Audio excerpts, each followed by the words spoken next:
നമുക്ക് മനോരമ, മാതൃഭൂമി, കേരള കൗമുദി, മാധ്യമം, ദ ഹിന്ദു, സുപ്രഭാതം, ചന്ദ്രിക, ദേശാഭിമാനി എല്ലാ പത്രങ്ങളുടെയും പ്രധാനപ്പെട്ട ലീഡുകളിലൂടെ നമ്മളൊന്ന് കടന്നു പോകും. അതിനിടയിൽ നമ്മൾ ചായയൊക്കെ കുടിക്കും. നിലമ്പൂരിലെ നല്ല മസാല ചായയാണോ, ഏലക്ക ചായ, ഏത് ചായ വേണം കിട്ടും. പൊടിച്ചായ ഉണ്ട്, പൊടിച്ചായ, മസാല ചായ, ഊട്ടിച്ചായ, പിന്നെ ഇഞ്ചി ചായ, അങ്ങനെ ഒരുപാട് പേരുകൾ ചായ കിട്ടുന്ന സ്ഥലമാണ്. അതെ, അതാണ് സംശയം. ഇത്ര ഡീറ്റെയിൽ ആയിട്ട് പറയുന്നു അല്ലേ? വെറൈറ്റികളെല്ലാം കിട്ടും. അത് മലപ്പുറത്തിന്റെ പ്രത്യേകത. മലപ്പുറത്തൊക്കെ ഉണ്ട്. എല്ലാവർക്കും ഭക്ഷണങ്ങളുടെ കാര്യത്തിൽ ഒരു കുറവുണ്ടാവില്ല. പണ്ടേതോ സിനിമയിൽ ജഗതി പറഞ്ഞതുപോലെ എല്ലാവർക്കും ഇവിടെ മധുരം ഇല്ലത്, ഇവിടെ മധുരം ഉള്ളത് അല്ലേ, എല്ലാം കൂടി ഒരൊറ്റ ചായ ഒഴിച്ചതൊക്കെ വരും. അപ്പോൾ പ്രിയപ്പെട്ട പ്രേക്ഷകരെ, നമുക്ക് പത്രവാർത്തകളിലേക്ക് ഒന്ന് കടക്കാം. മാതൃഭൂമി, ദേശാഭിമാനി, ദ ഹിന്ദു, നമുക്ക് ദ ഹിന്ദു തന്നെ എടുക്കാം. ദേശീയ പത്രം തന്നെ ഒന്ന് പിടിച്ചേക്കാം. കാരണം കുംഭമേളയാണ് പ്രധാനപ്പെട്ട ലീഡ് വാർത്തയായി വരാൻ സാധ്യതയുള്ളത് എല്ലാ പത്രങ്ങളിലും. ഇന്ന് നമ്മളുടെ പ്രതിനിധി നോബൽ മാരിക്കാരൻ പ്രയാഗ്രാജിലുണ്ട്, അവിടെ എത്തിയിട്ടുണ്ട്. അവിടെ നിന്നും കൂടുതൽ വിവരങ്ങൾ നമുക്ക് തത്സമയം കിട്ടുകയും ചെയ്യും. 30 dead, 60 injured in a stampede as crowd surge at മഹാകുംഭിൽ പ്രേക്ഷകർക്കറിയാവുന്നതുപോലെ അവിടെ 45 ദിവസത്തെ മഹാകുംഭമേള നടക്കുകയാണ്. 1.5 നൂറ്റാണ്ടിന് ശേഷം നടക്കുന്ന വലിയ കുംഭമേളയാണ്. ആ കുംഭമേളയിൽ പങ്കെടുക്കാൻ വലിയ ആളുകൾ വരുന്നുണ്ട്. അവിടെ വലിയ ക്രമീകരണങ്ങളൊക്കെ സർക്കാർ ഒരുക്കിയിരുന്നു. പക്ഷേ ഈ 3 ദിവസങ്ങൾ വളരെ ഓസ്പീഷ്യസ് ആണ്, വളരെ പ്രാധാന്യമേറിയ ദിനങ്ങളാണ്. അമൃതസ്നാനം നടക്കുന്ന, ഷാഹി സ്നാനം നടക്കുന്ന ദിവസങ്ങളാണ്. അതിൽ ഒന്ന് ജനുവരി മാസം 14-ാം തീയതി ആയിരുന്നു, മറ്റൊന്ന് ഡിസംബർ 29 ഇനി ഫെബ്രുവരി മാസം 3-ാം തീയതി. കുംഭമേളയ്ക്ക് പോകണ്ടേ സാനിയോ? അങ്ങനെ ആകുമ്പോൾ നല്ല തിരക്കാണ് ആ ഭാഗത്ത്, വലിയ തിരക്കാണ്. പക്ഷേ ആ തിരക്ക് അവഗണിച്ചുകൊണ്ടും ഈ അമൃതസ്നാനം ചെയ്താൽ, അതായത് ഈ സ്നാനഘട്ടിൻ്റെ ഒരു നോസ് ഉണ്ട്. ഈ പ്രയാഗ്രാജിൽ കുംഭമേള നടക്കുന്ന സ്ഥലത്ത് അതിൻ്റെ ഒരു നോസ് ഉണ്ട്. ആ ത്രിവേണി സംഗമ സ്നാനത്തിന് പറയുന്നൊരു പേരാണ്. ഒരു മൂക്കുപോലിരിക്കുന്ന പ്രദേശമാണ്, ഒരു ചെറിയ ഉപദ്വീപ് പോലെ തോന്നും. അതിന് തൊട്ടടുത്ത് യമുനയും ഗംഗയും ഉണ്ട്, മിഥിക്കൽ റിവറായിട്ടുള്ള സരസ്വതിയും ഉണ്ട്. അവിടെ ഡിപ്പ് ചെയ്യുന്നത് ഈ വിശേഷ ദിവസങ്ങളിൽ, അതായത് ഇന്നലെ മൗനി അമാവാസി ദിവസമായിരുന്നു, ഡിപ്പ് ചെയ്യുന്നത് വലിയ പുണ്യമാണെന്നാണ് കരുതിയിരുന്നത്. അങ്ങനെ മുങ്ങാൻ വന്നവരാണ് ഇന്നലെ ഈ ദാരുണമായ ദുരന്തത്തിൽ പെട്ടുപോയത്. എന്തായാലും വാർത്ത പറയുന്നത് 60ഓളം ആളുകൾക്ക് പരിക്ക് പറ്റിയിട്ടുണ്ട്, 30 പേർ മരിച്ചു എന്ന് തന്നെയാണ്. മലയാള മനോരമയിലും അത് തന്നെയാണ് തലക്കെട്ട്. ദേശാഭിമാനിയിൽ 40 മരണമെന്ന് അനൗദ്യോഗികമായ റിപ്പോർട്ട് 30-ൽ കൂടുതൽ മരണസംഖ്യ ഉണ്ടാവാനുള്ള സാധ്യതയുണ്ട് എന്നുള്ളതാണ്. 30-ലധികമാകാനുള്ള സാധ്യതയുണ്ട്. കുംഭമേളയിൽ തിക്കും തിരക്കും 30 മരണം എന്നാണ് മലയാള മനോരമ വാർത്ത റിപ്പോർട്ട് ചെയ്യുന്നത്. മാത്രമല്ല പ്രയാഗ്രാജിൽ തിക്കിലും തിരക്കിലും പെട്ട് ഒരു തീർത്ഥാടകർ രക്ഷപ്പെടാൻ ശ്രമിക്കുന്നതിന്, ബാരിക്കേഡ് കടക്കാൻ ശ്രമിക്കുന്നതിന് ഒരു ചിത്രം കൂടി മലയാള മനോരമ പങ്കുവയ്ക്കുന്നുണ്ട്. അപകടം ഇന്നലെ പുലർച്ചെയാണ്. 60 പേർക്ക് പരിക്ക്, തിരക്കിൽ ബാരിക്കേഡ് തകർന്നത് പ്രശ്നമായി എന്നാണ് പറയുന്നത്. ഇന്നലെ അമൃതസ്നാനം നടക്കുന്ന സംഗമഘട്ടിൻ്റെ ആ ചിത്രം നമ്മൾ വളരെ വിശദമായി തന്നെ കാണിക്കുകയും ചെയ്തിരുന്നു. യമുനയും ഗംഗയും വന്ന് ചേരുന്ന സ്ഥലത്തായിരുന്നു. മരിച്ചവരിൽ ഒരു അമ്മയും മകളും ഒക്കെ ഉൾപ്പെട്ടിട്ടുണ്ട്. യുപിയിലെ പ്രയാഗ്രാജിൽ മഹാകുംഭമേളയ്ക്കിടെ തിക്കിലും തിരക്കിലും പെട്ട് 20 തീർത്ഥാടകർ മരിച്ചു, 60 പേർക്ക് പരിക്കേറ്റു. ഇതിൽ 35 പേർ ഇപ്പോൾ ചികിത്സയിലാണ്. അതേസമയം മരണം 40ഓളമാണെന്ന് പോലീസിനെ ഉദ്ധരിച്ച വാർത്താ ഏജൻസിയായ റോയിട്ടേഴ്സ് റിപ്പോർട്ട് ചെയ്തു. അപ്പോൾ ദേശാഭിമാനി കൊടുത്തിരിക്കുന്നത് റോയിട്ടേഴ്സിൻ്റെ കണക്കാണ്. 40 പേർ മരിച്ചവരിൽ 25 പേരെ തിരിച്ചറിഞ്ഞു. UP സ്വദേശികൾക്ക് പുറമെ കർണാടകയിൽ നിന്നുള്ള 4 പേരും അസം, ഗുജറാത്ത് എന്നിവിടങ്ങളിൽ നിന്നുള്ള ഓരോരുത്തരും മരിച്ചവരിൽ ഉൾപ്പെടുന്നു. മൗനി അമാവാസി ദിനമായ ഇന്നലെ ത്രിവേണി സംഗമത്തിൽ അമൃതസ്നാനത്തിനെത്തിയതായിരുന്നു തീർത്ഥാടകർ. ഇവരുടെ തിക്കും തിരക്കുമാണ് ഇന്നലെ പുലർച്ചെ 1 മണിക്കും 2 മണിക്കും ഇടയിൽ ദുരന്തത്തിൽ കലാശിച്ചത് എന്നാണ് മനോരമ പത്രവും റിപ്പോർട്ട് ചെയ്യുന്നത്. ദ ഹിന്ദു പത്രവും കൂട്ടിയിട്ടിരിക്കുന്നത് ഡിവോട്ടീസിൻ്റെ സാധന സാമഗ്രികളാണ്, അവർ ഉപേക്ഷിച്ചു പോയ സാധന സാമഗ്രികളാണ്. ഈ കുംഭമേളയിൽ അപകടം നടന്ന സ്ഥലത്ത് കുറച്ചു നേരം മാധ്യമപ്രവർത്തകരെ പ്രവേശിപ്പിച്ചിരുന്നു, പിന്നീട് അതിനുശേഷം മാധ്യമപ്രവർത്തകരെ അവിടെ പ്രവേശിപ്പിച്ചിരുന്നില്ല. നമ്മുടെ പ്രതിനിധി അല്പസമയത്തിനുള്ളിൽ പ്രയാഗ്രാജിൽ ഈ അപകടം നടന്ന ഈ സ്നാനഘട്ടത്തിൻ്റെ അടുത്ത് നിന്നും തത്സമയ വിവരങ്ങൾ പ്രേക്ഷകർക്ക് നൽകും. ഇപ്പോഴും അവിടെ വലിയ വിലക്കുണ്ട്. ത്രിവേണി സംഗമത്തിലേക്ക് അമൃതസ്നാനത്തിന് പോകരുതെന്ന് പറയുന്നു. പക്ഷേ അവിടെ ധാരാളം അഖാഡകളുണ്ട്. അഖാഡകളുടെ നേതൃത്വത്തിലാണ് അവിടെ ഈ 25 സെക്ടറുകളിലായിട്ട് ഈ സ്നാനങ്ങൾ നടക്കുന്നത്. ആ ഇടങ്ങളിൽ ത്രിവേണി സംഗമത്തെ ഒഴിവാക്കാൻ ആവശ്യപ്പെടുകയും ചെയ്തിട്ടുണ്ട്. ഇന്നത്തെ എല്ലാ പത്രങ്ങളുടെയും പ്രധാന വാർത്ത അത് തന്നെയാണ്. പിന്നെ മാതൃഭൂമിയിലേക്ക് കൂടി നമുക്കെത്താം. മാതൃഭൂമിയിൽ 30 മരണമെന്നാണ് കൊടുത്തിരിക്കുന്നത്. അതേസമയം തന്നെ വളരെ നമുക്ക് സന്തോഷകരമായൊരു വാർത്ത ഇന്നലെ പുലർച്ചെ സംഭവിച്ചത് ഇന്ത്യയുടെ ISRO ശ്രീഹരിക്കോട്ടയിലെ സതീഷ് ധവാൻ സ്പേസ് സെൻറ്ററിൽ നിന്ന് 100ാമത്തെ മിഷൻ വിജയകരമായി പൂർത്തിയാക്കിയതാണ്. അത് മാതൃഭൂമി പത്രം വലിയ പ്രാധാന്യത്തോടു കൂടി നൽകുന്നു. മാനത്ത് 100 മേനി എന്ന തലക്കെട്ടിലാണ് അത് നൽകുന്നത്. സാധാരണ മനോരമയിലും ആ വാർത്ത റിപ്പോർട്ട് ചെയ്യപ്പെടേണ്ടതാണ്. ആ വാർത്ത വിജയ നിറവോടെ ISRO എന്നാണ് മലയാള മനോരമ ആ വാർത്ത റിപ്പോർട്ട് ചെയ്തിരിക്കുന്നത്. മാത്രമല്ല വടക്കൻ കേരളത്തിൽ താപനില ഉയരും എന്ന മുന്നറിയിപ്പ് നേരത്തെ നമ്മൾ നൽകിയിരുന്നതാണ്. അതും പത്രം ആദ്യ പേജിൽ നൽകുന്നു. ഇനി മറ്റു വാർത്തകളിലേക്ക് കൂടി എത്തിയാൽ മനോരമയിൽ മദ്യപ്ലാന്റ് മറ്റു വകുപ്പുകളുമായി ചർച്ച ചെയ്യാതെ കുറിപ്പുമായി VD സതീശൻ. സർക്കാർ വെബ്സൈറ്റിലെ കുറിപ്പ് രഹസ്യരേഖയെന്ന മട്ടിൽ കാണിക്കുന്നുവെന്ന് മന്ത്രി രാജേഷിന്റെ പരിഹാസത്തെക്കുറിച്ചും മലയാള മനോരമ ആദ്യ പേജിൽ തന്നെ റിപ്പോർട്ട് ചെയ്യുന്നുണ്ട്. നെന്മാറ ഇരട്ടക്കൊലക്കേസിൽ 100 കൊല്ലം ശിക്ഷയാവാം ചെന്താമര കോടതിയിൽ പറയുന്നു. ഇപ്പത്തന്നെ 54 വയസ്സായി ഇഷ്ടല്. 100 കൊല്ലം ശിക്ഷയാവാം എന്ന് പറഞ്ഞാൽ വധശിക്ഷ ഒഴിവാക്കണം, ഞാൻ അവിടെ ഭക്ഷണമൊക്കെ കഴിച്ച് സുഖമായിട്ട് ഇരുന്നോളാം എന്നായിരിക്കും ഒരുപക്ഷെ ചെന്താമര ഉദ്ദേശിച്ചിട്ടുണ്ടാവുക. ഫെബ്രുവരി 12 വരെ റിമാൻഡ്. പ്രതിക്ക് പശ്ചാത്താപം ഇല്ലെന്ന് പോലീസ് പറഞ്ഞതും പത്രം റിപ്പോർട്ട് ചെയ്യുന്നുണ്ട്. വഖഫ് ബില്ലിൽ ഭൂരിപക്ഷ വോട്ടിൽ റിപ്പോർട്ട് അംഗീകരിച്ച് JPC.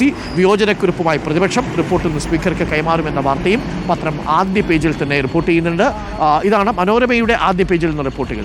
മാതൃഭൂമിയിൽ മസാലദോശ മെലിഞ്ഞതിനെ കുറിച്ചൊരു കാര്യം പറയുന്നുണ്ട്. അതായത് ആ വിഷയത്തിൽ ആർക്കും ഇടപെടാൻ കഴിയില്ല, ഭക്ഷ്യവകുപ്പിനോ അതുപോലെ ലീഗൽ മെട്രോളജിക്കോ ഒന്നും ഇടപെടാൻ കഴിയില്ല എന്ന് പറഞ്ഞുകൊണ്ട് ഒരു പരാതിക്കാരന്റെ പരാതി വന്നപ്പോൾ അങ്ങനെയാണ് പറയുന്നത്. ഈ മസാലദോശ മെലിഞ്ഞോ അനുഭവിക്കാതെ രക്ഷയില്ല എന്ന രസകരമായ ഒരു വാർത്തയുണ്ട്. മസാലദോശ കഴിക്കുന്നവർക്ക് ചില സംശയം ഉണ്ടാവും. ഓരോ തവണ ഹോട്ടലിൽ ചെല്ലുമ്പോഴും ഈ ഗ്യാസ് വില കൂടുന്നതനുസരിച്ച് മസാലദോശയുടെ വലിപ്പം കുറഞ്ഞു അല്ലേ? ഇത് മാത്രമല്ല, നമ്മുടെ അതിലൊരു വലിയൊരു ഇഷ്യൂ ഉണ്ട്. നമ്മുടെ ഹോട്ടലുകളിൽ ഒരു ഭക്ഷണത്തിന് നിശ്ചിത വില നിലവാരമില്ല. പലയിടങ്ങളിലും പലതിലാണ്. ഇപ്പോൾ നമ്മൾ ചെറിയൊരു തട്ടുകടയിൽ ചിലപ്പോൾ നമ്മൾ ചായ കുടിക്കാൻ കയറി കാണാം, അവിടെ എന്തെങ്കിലും ഒരു ബോർഡും വെച്ച് 50 രൂപ ചായക്ക് വില പറഞ്ഞാൽ നമ്മൾ കൊടുത്തു വരിക എന്നല്ലാതെ അതിന് ചോദ്യം ചെയ്യാൻ നിലവിലൊരു നിയമമില്ല. ഇപ്പം തട്ടുദോശയേക്കാൾ അല്പം കൂടി വലിപ്പമുള്ള ദോശയുടെ അറ്റത്തൊരു മസാലക്കറി, അതാണ് മസാലദോശ. പപ്പടവട്ടത്തോളം മാത്രമുള്ള പൂരി. ഒരു പൂരി ഉണ്ടാക്കാനുള്ള ഗോതമ്പ് മാവ് കൊണ്ട് 3 പൂരി. ആഹാ, പരാതിപ്പെട്ടേക്കാമെന്ന് കരുതിയാൽ രക്ഷയില്ല. ഹോട്ടൽ ഭക്ഷണത്തിൻ്റെ അളവ് കുറഞ്ഞാൽ നിയമ നടപടി സാധ്യമല്ലെന്ന് ലീഗൽ മെട്രോളജി വകുപ്പ്. തങ്ങളുടെ പരിധിയിൽ വരില്ലെന്ന് ഭക്ഷ്യസുരക്ഷാ വകുപ്പും സപ്ലൈകോ ഓഫീസിൽ പരാതിപ്പെട്ടിട്ടും പരിഹാരമുണ്ടായില്ലെന്ന് പറയുന്നു. അപ്പോൾ പിന്നെ അനുഭവിക്കുക തന്നെ എന്ന് പത്രം പറയുന്നു. അപ്പം മസാലദോശ മെലിഞ്ഞു എന്ന് കരുതി, വട മെലിഞ്ഞു എന്ന് കരുതി, പൂരി മെലിഞ്ഞു എന്ന് കരുതി നിങ്ങൾ ലീഗൽ മെട്രോളജി ഡിപ്പാർട്ട്മെൻറ്റിനെ സമീപിക്കേണ്ട കാര്യമില്ല എന്ന് കൂടി പറയുന്നുണ്ട്.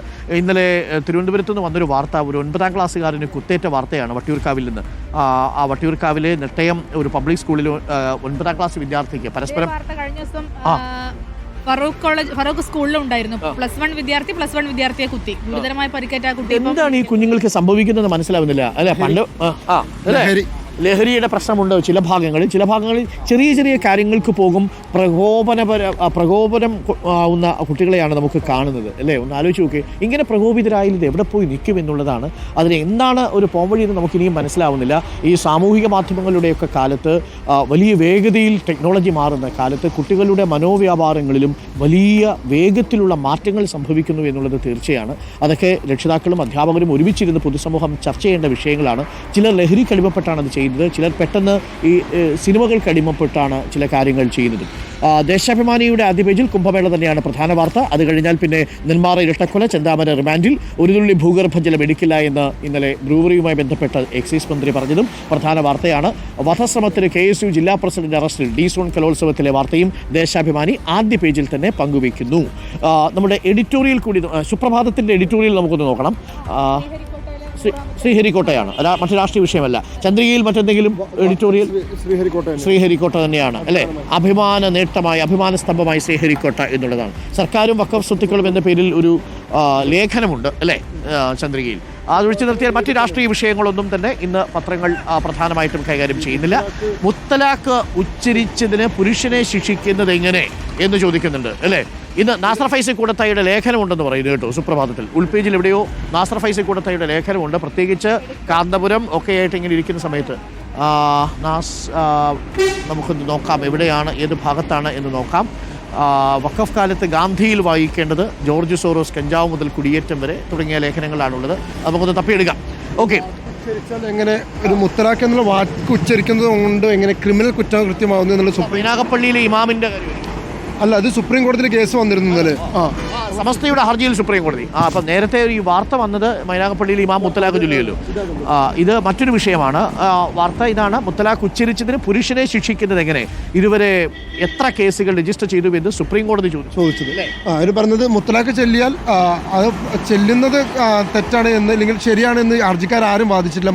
മറിച്ച് അങ്ങനെ ചെല്ലിയതിൻ്റെ പേരിൽ ഒരാൾ ക്രിമിനൽ ആവുന്നത് എങ്ങനെ, അല്ലെങ്കിൽ കുറ്റകൃത്യമാവുന്നത് എങ്ങനെ, അവർ ജയിൽ ശിക്ഷിക്കുന്നത് എങ്ങനെയെന്നുള്ളതാണ് ഹർജിക്കാരുടെ വാദം എന്നാണ് സുപ്രീം കോടതി പറയുന്നത്. അതെ, അതൊരു ഒരു സാങ്കേതിക പ്രശ്നമാണ്. അതായത് നിങ്ങൾ ഫോണിലൂടെയും വാക്ക് ഉച്ചരിച്ചതിൻ്റെ പേരിൽ നിങ്ങളെ ശിക്ഷിക്കാൻ കഴിയില്ല. മുത്തലാഖ് എന്ന വാക്ക് ഒരു ക്രിമിനലായിട്ടുള്ള അല്ലെങ്കിൽ ഒരു ഒഫൻസീവ് ആയിട്ടുള്ള വാക്കായിട്ടല്ല, പക്ഷേ മുത്തലാഖ് ചൊല്ലുന്ന രീതിയാണ് യഥാർത്ഥത്തിൽ ഈ 2019 കൊണ്ടുവന്നിരിക്കുന്ന നിയമം അനുസരിച്ച് ഒരു ക്രിമിനൽ ഒഫൻസാക്കി മാറ്റിയിരിക്കുന്നത്. വലിയ ചർച്ചകൾ നടന്നതാണ്. പ്രേക്ഷകർക്ക് അറിയാവുന്നതുപോലെ ഒരേ ഒരു നിയമത്തിൽ മാത്രമാണ്, വിവാഹമോചന നിയമത്തിൽ മാത്രമാണ് ഈ അർത്ഥത്തിൽ ഒരു ക്രിമിനൽ ഒഫൻസ് രേഖപ്പെടുത്തപ്പെട്ടിട്ടുള്ളത്.